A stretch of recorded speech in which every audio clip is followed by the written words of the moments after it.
राधा वल्लभ श्री हरिवंश। तो सबसे पहले आप सबको किसी से मिलाती हूँ। तो ये है मेरे सखी के लड्डू गोपाल, और इंस्टाग्राम में इनकी फ़ोटो देख के किसी सखी ने पूछा था कि इनकी आँख को क्या हुआ।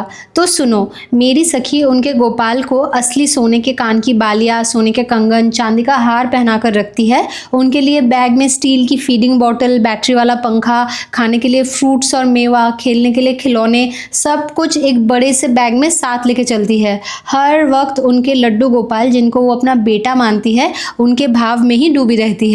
लेकिन अगर उनसे ये पूछो कि गोपाल की आंखों का श्रृंगार क्यों नहीं करवाते हो, तो ये सुनते ही उनका हृदय कांप जाता है। तो बेसिकली जैसे मैं मेरे गोपाल के आंखों के प्रति ओवर प्रोटेक्टिव हूँ, मेरी सखी का भाव भी उनके गोपाल के लिए सेम ही है। ये जो रंग निकल जाने की वजह से उनके गोपाल के आंखों को देखकर लगता है ना कि तिरछी नज़र से अपने सखी को देख रहे हैं, ये नज़र ही तो बदल जाएगी अगर आंखों को फिर से बनाया गया। और इसीलिए ये उनकी ओरिजिनल, मतलब जैसे वो आए थे, ये वही वाली आंखें हैं।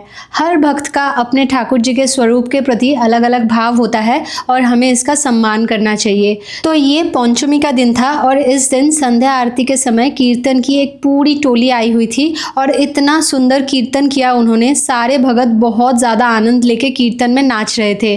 दुर्गा पूजा के समय बंगालीज हर दिन की फ़ोटोज़ अपलोड करके उस दिन के साथ लिखते हैं पंचमी सॉर्टेड, षष्ठी सॉर्टेड, सप्तमी अष्टमी सॉर्टेड। लेकिन आज तक मैं ऐसा कभी नहीं लिख पाई, क्योंकि मेरे लिए चीज़ें इतनी आसानी से कभी सॉर्टेड नहीं हुए। तो श्री जी की कृपा से ऐसे पहली बार दुर्गा पूजा के पंचमी के दिन मंदिर आके एक तरफ श्री जी और ठाकुर जी, दूसरी तरफ जगन्नाथ भगवान के दर्शन, संध्या आरती देखना, भक्तों के संग कीर्तन और नाच, फिर प्रसादी पाना, आज पहली बार अंदर से ऐसा लग रहा है कि हाँ, पंचमी सॉर्टेड।